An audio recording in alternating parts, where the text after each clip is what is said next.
Great. Hi, everyone.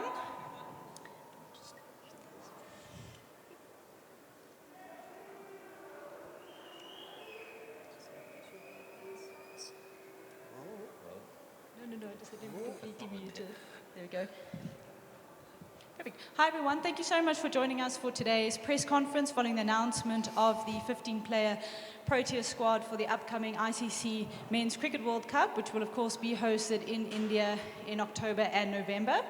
Joining us today, following the announcement of the squad, is Proteas White-ball head coach Rob Walter, as well as the ODI captain Temba Bavuma.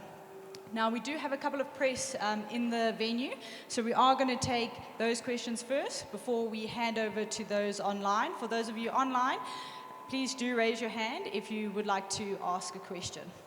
Great, gentlemen. Rob, let me start with you. Must have had a couple of sleepless nights. You mentioned that there will be some tough decisions, but being able to do it in a setting absolutely unique today, something different for Proteas cricket, must have been something that you guys will remember for quite a long time. Yeah, look, it's just a privilege and an honour to be selected, right, as a player or as a coach and coaching staff to be part of a World Cup campaign. So I always really feel for the guys who didn't get selected.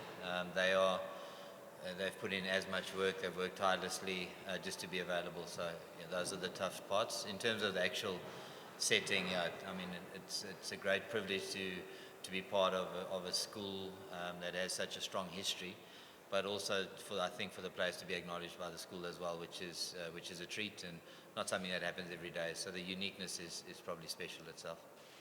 Gerald Coetzee, one of the new faces in the team for the World Cup. He didn't matriculate here, but he did attend the school, and you could see it was quite emotional for him being amongst the boys here this morning. And I suppose, as a coach, you want to see that emotion that he brings to the game on the field during the World Cup as well. Yeah, absolutely. I mean, Gerald's at his best when he's got some fire in his belly and bowling with some emotion. So, you know, hopefully he'll be able to remember this moment and cherish it because it is special. But maybe that gives him a little bit of extra fire, which we will definitely take. But then it's for each player in the squad to be inspired by something. For a deeper cause to be played for, and I think we have that in this team. Rob, how far was Parnell off the side? Was it just too much a risk with his shoulder? Was he in contention? I mean, again, Parney was definitely one of the tough decisions to make. For me, he would have obviously formed part of that six-strong fast bowling group. But, you know, we went for Gerald in this instance purely someone who's got a little bit of extra pace in relation to Parney. So, yeah, tough call and tough on him to miss out. And look, the injury is not the issue, that just sits in the background. Temba, how does it feel, or would you rather the other way around? You have a selected squad, everyone in the squad playing Australia know they're going to the World Cup. Is it better? I'm sure the ICC wanted the team list today, but now you have players in that squad, they know they're in the squad. Is it better to take the series against Australia with the players knowing they're in the squad, the World Cup squad? Yeah, I think for the guys in the squad, I guess there's that peace of mind to know that, you know, they'll have that opportunity to represent the country in October.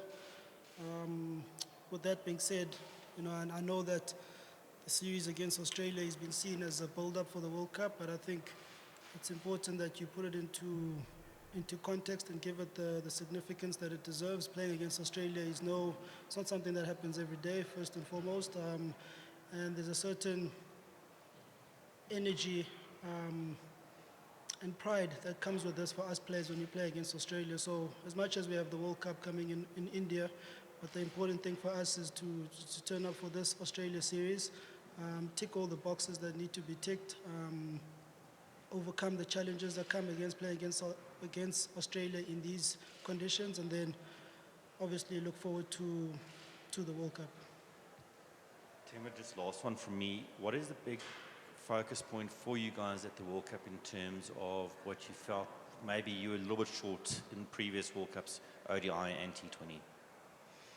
Yeah, looking at, I think, the two World Cups that I've been involved in, I know it's only T20 cricket, but I think for a large portion of those campaigns, I do believe we played good cricket.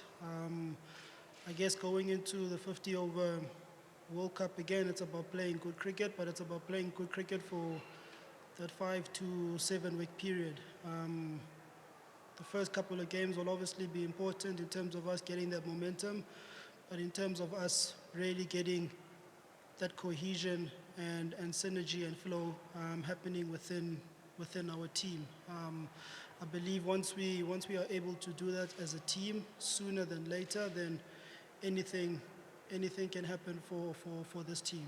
But yeah, I think we need to find ourselves in a space where we can play good cricket for the 5 to 7 week period. Great, we'll look to go online. We'll start with Zahir, followed by Ken. Hi Rob, just a question. Lungi Ngiri is included in the squad. Just how concerned are you? Obviously, hasn't played much cricket, and his form in this past T20 series, going into the World Cup. Yeah, I'm not concerned at all, to be honest. I've seen the work that Lungi's put in over the entire winter period. T20, can be brutal, and this series in particular. So I do feel there's a slightly different dynamic when it comes to 50 over cricket, and I know he'll find his feet soon enough. We must be careful to look at things in isolation. So yeah, I mean, from a broader picture point of view, given what I've seen over the last few months, no real concern on my side. Thanks, Zahir. Ken? Thanks, Lucy. How's it, Temba? How's it, Rob? Rob, I guess it's fair to say that you've gone largely with tried and tested guys in the squad. I know that there are a couple of very exciting young talents who have been around the squad. I guess fair to say that maybe they just didn't quite do enough to force their way into the squad. And I guess we're talking about guys like Tristan Stubbs, Deval Brevis, those sort of guys. Yeah, look, I think the inclusion is one part of a journey, right? So I think you need to include young, exciting players into the environment. They get to feel comfortable, that they feel they can put their best foot forward when they do get the opportunity. Selection, sometimes doesn't happen as quickly as people want, be it players or the people watching the game. From my side, we've got essentially one backup batter in our group. You can look at whoever that might be, but those guys have been playing for South Africa. They've been playing really good cricket for South Africa. So for them to be superseded would be just unfair, and I think that's an important thing to understand about the ODI side, is they've actually been playing very good cricket for a period of time now. So hence the tried and tested names that are out there. Thanks, Ken. Heinz, then Tienes. Hi Rob, hope all's well.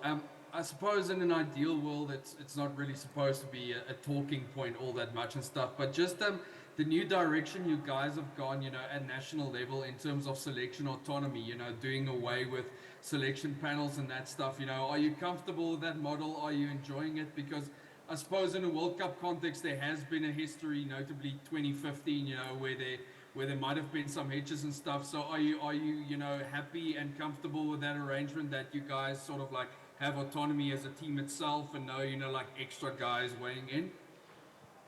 Yeah, I suppose from a coach's point of view, it sort of does leave the onus on myself, which I'm comfortable with. But no squad or team goes selected without my skipper's involvement. I want him to be happy with the team that he has on the field and the squad that he has going to the World Cup. So he's a massive voice for me, and then as well as my staff. I don't think there's anyone who knows the players better than the coaching staff around me. So those people and their views and their inputs along the way are absolutely critical and highly valued. So yeah, as much as the final decision does, I suppose, rest with myself and Thames when it comes to a starting 11, I think there's some really cool heads amongst the group that give me different perspectives when required. Thanks, Tienes. How's it, Temba and Rob? Rob, just as a former fitness coach as well, I think you in a good position to answer this. With the new regulations now, that the coaches make the final call on whether a player is eligible or not, regardless of the fitness tests. Are you comfortable with that? And in the current squad, is everybody still reaching that goal of 8 minutes 30 on the 2K time trial? So look, yeah, I mean, my sort of SNC background, I suppose, comes back to haunt me. But no, to be dead honest, you know, for what's important for me is the amount of work that the guys put in. I think if you're doing your work daily, you'll pass the fitness test. So I don't have any worries or concerns about that. Um, in terms of the selection resting with me, even though that might be the case, it doesn't change the fact that as a group we're trying to be fitter, we're trying to work harder, we're trying to be in better condition. We understand the requirements for international sports, and ultimately that's what we're trying to do, is just get better every day, get better at what we do every day. So yeah, as I said, I think at the end of the day, test results take care of themselves if you've got the right to day-to-day operating, and that's what we want to pay the most attention to. Thanks. We're going to go Stu. Yeah, thanks, Lucy. Hi, guys.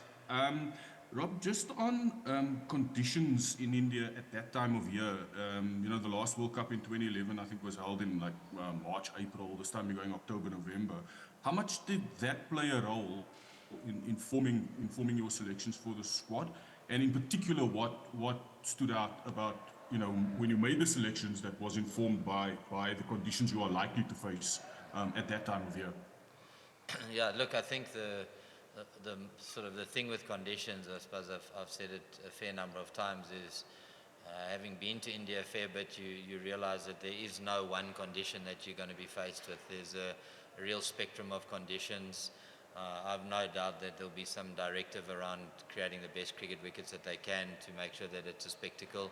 Maybe when South Africa plays India in Kolkata, we might see what the conditions are presented to us there. But for the most part, I think we're going to get really good cricket wickets, and then each ground has its own specific characteristics. So for me, it's not about having one specific way. It's not about being aware of one specific way, because I think you can get a varied number of conditions. So it's trying to have the bases covered. So look, at that time of the year, you know, I would say it's cooler. It's only 30 on average, so it's cooler than what it can be at the end of an IPL season where it's 45 degrees. So the temperatures are okay to deal with. Obviously, all of them day-night games, a varied number of conditions. If I think of Mumbai at the Wankhede, you literally can get two different pitches on the same block with different clays, so that respond differently. So most importantly, we need to have our eyes open and be ready for what the conditions throw at us, and have a method to ultimately compete and win games of cricket. Thanks. We will take a couple of follow-ups, but before we do, Firdous is just struggling to unmute, so I'm just going to read her question. What was the thinking behind 5 quicks, 6 with Marco, as opposed to an extra all-rounder or spin option, maybe even an extra batter? Yeah, look, as we said, I don't believe that in a tournament you need an extra batter. We've got a backup batter in the group. I back all of them. They're very versatile as well. And if someone, you know, was knocked out through injury, then we certainly have the replacements to come in. In India, it's a fairly easy thing to replace a player overnight. So I didn't feel that we needed to carry an extra batter in the squad at the expense of Asima. I think for us, as we said, we really want to have 4 high-quality fast bowlers on the park at most times. That's a strategy that cricket in South Africa has done well with. So it's being able to know that in a tournament such as we've got, where there's obviously times where there's gaps in between, you can manage the bowlers well, but then you've got 3 games in 6 days, and there might be a need for us to rotate our bowlers then. And then obviously games that's got significant travel in the last 3 back and forth. So being able to be in a position to know that we can pick 4 fast bowlers every time we play, that whoever those are, they are up to the mark and are going to play that the way that we want to play. So for me, that explained the balance of having 6 quicks there, 1 less batter. Thanks. Heinz? Thanks again, Lucy. Temba, Rob mentioned it, you know, but previously, you have a very, very nice and experienced, you know, bowling group actually to employ. You know them well and stuff. But just on Gerald, you know, is he sort of like a nice infusion of youth for you, you know, and a bit of pace as well, and variation? And just how have you experienced them, you know, as an international? You know, you've been working with them, you know, for a bit, you know, since last season. Yeah, Gerald is he's a guy that's been within the team for the last couple of months, if not a year. guess we've always had his sights on him. You know, he obviously got the opportunity within the test stuff, and he really showed what type of an asset he can be there. We're obviously excited about the extra bit of pace that he comes with, but also the aggression that he plays with. So I mean, that's something that we believe will complement our bowling attack quite well. You know, in tandem with other aggressive guys in Andrich, in KG, and all those other guys. I think obviously he's quite young within his career. I think what helps him is that he's a guy that's keen to learn, and he takes everything within his stride. So I'm sure he'll know that it will be a big experience, and also a big challenge for him. But I think his character is in the right place to deal best with everything that's to come his way. Thanks. Next up, we've got Ken, then Zahir. Thanks, Lucy. Rob, just following up on the all-rounder question. I mean, you've got guys like Marco Janssen, Susanna Magala, KG, Keshav, who can all do a job for you in the lower order. But does your selection make the number 7 position really maybe the toughest one to select when it comes to, you know, choosing an actual 11 without that sort of, you know, genuine all-rounder? Yeah, look, I mean, I think the number 7 spot is key in one-day cricket, both be it in T20 but 50-over cricket as well. For me, it's actually assessing what the combined capability is of 7, 8, and 9, and their capability with the bat. Do they make up 2 batters? So, if I look at Marco, you know, we've seen him play some pivotal knocks at number 7 already, and he's only a guy who's getting better and better as far as his all-round capability goes. I think Sunder's value with the bat is sometimes undervalued. I think for the Lions, he's done it time and time again under pressure.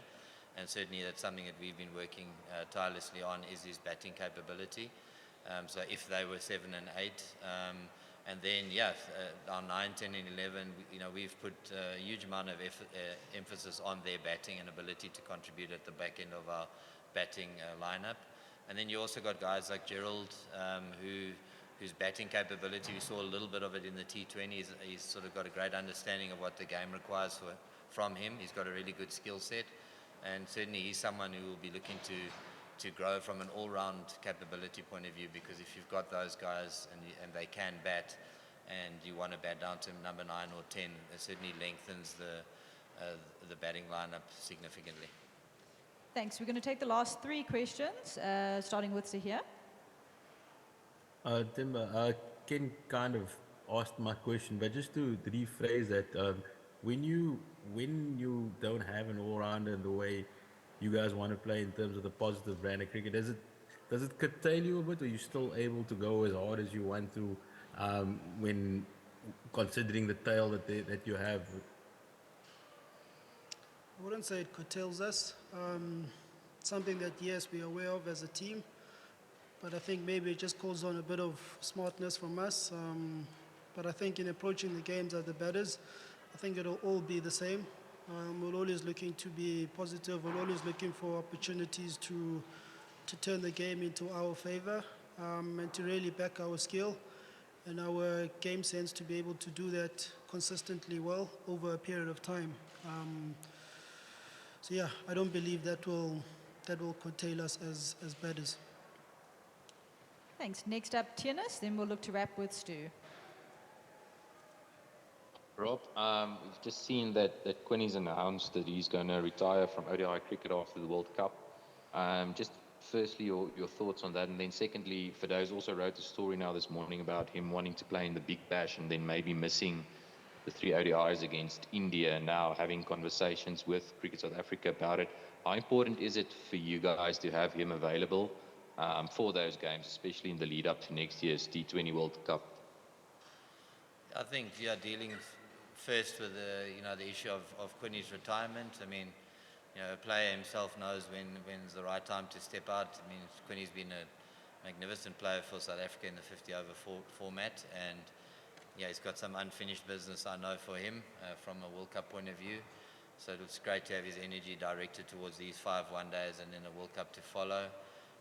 Yeah, and then we are living in an ever-changing world of cricket where the league space is strong and becoming more powerful. The pull on players to be available for national teams as well as league sides, and the inevitable clashing of those two, which is what we're seeing now. I mean, that's inevitable. It's happened already, and it will continue to happen, probably even more. So I think the most important thing is really managing that whole situation, trying to understand the players' needs, obviously the needs of the South African side as we lead up to a World Cup. I think the benefit of it is that whatever happens, our players will be playing T20 cricket and strong T20 cricket in the lead up to a World Cup. So yeah, there's a lot of water yet to pass under the bridge, and if we aren't malleable and flexible in the way we manage things, the inevitable endpoint is that players are going to leave the international game and follow the leagues, which is the last thing we want. Thanks. Stu, if you don't mind finishing us off. Thanks, Temba. You've been to a couple of World Cups, albeit in a different format. What were the lessons that you took away from those two tournaments? And I know there are difficult outcomes for South Africa. The lessons you took away from those two tournaments that you want to apply going to India? Yeah, I think the two World Cups that I've been a part of, so obviously the 2021 in Dubai, Abu Dhabi, where I think as a team we actually played quite well. I think looking at last year, I think it was probably a case of one blowout game for us as a team, obviously being that last game.